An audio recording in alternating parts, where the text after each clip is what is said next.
I had an opportunity one time as a young man to see something that I have never witnessed in my life.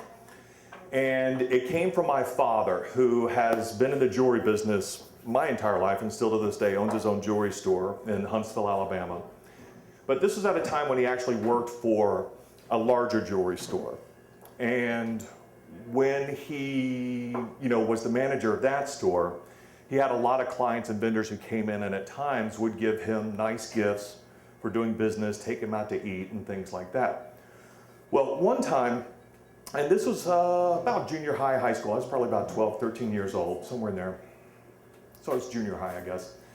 And something arrived at the door, as it often did, because I was home from school before my father came home. And I took it inside the house and I opened it up. One of the nice things about having the same name as my dad, because I'm David James and so is he, is that sometimes I could just open stuff and look at it and play dumb, be like, oh, Dad, I didn't know. Well, inside the box, first off, it was making a very odd noise. As soon as you picked it up, you could tell that there was water inside of it, whatever it was that was inside of there, but you definitely felt some sloshing. And I went ahead and opened up the styrofoam container, and inside of it was basically a big pan, just like a Jiffy Pop. Half the room I know knows what Jiffy Pop is, and the other half is way too young to even understand what Jiffy Pop is, so allow me for a moment. Way back in the 70s and early 80s, we did not microwave popcorn. Okay, this is even after the time of standing over the stove. This was the faster version of popping corn. You had this pan of aluminum, and on top of it, it was a very thin shell of thinner aluminum, and you stood over the stove, or at least your parents did, or some of us did, and you shook the hell out of this thing for about 20 or 30 minutes. So, and I'm not kidding, because sometimes it's fun every now and then just to get one and shake it just to see how long it takes in today's terms, and then you really bow down before the microwave. So anyway, that's exactly what this looked like, but it had water and stuff inside of it, and so it's just very odd. So I set it on the counter, wait for Dad to come home, and then of course he took out the instructions, and it was a nice gift from a client of his.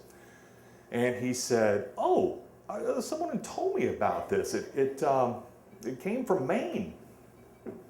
Okay. Well, my father is always the kind of person who always liked to allow a little bit of suspense and drama. So he said, well, son, come on in here. I'm going to cook this up, and this will be a part of our dinner tonight. So he takes this thing, and he puts it over the stove, turns the heat on, and he starts shaking it. Well, as he's shaking this Jiffy Pop type container, and the top does start to swell up a little bit, there's this really loud noise of this clicking and clacking, if you will, and snipping and snapping. And you could hear the water starting to boil inside of it as well. And then there was this amazing kind of high-pitched kind of squeal.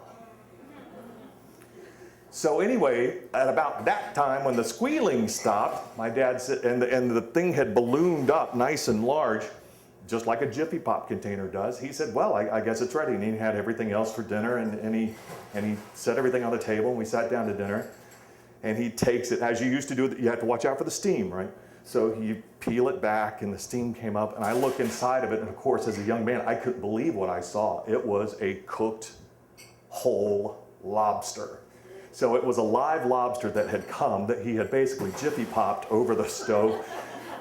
I don't know where it came from, and I don't even know if you could find one today, but anyway, I remember sitting there thinking, my dad had taken this live living creature and basically Jiffy Popped him, for our dinner.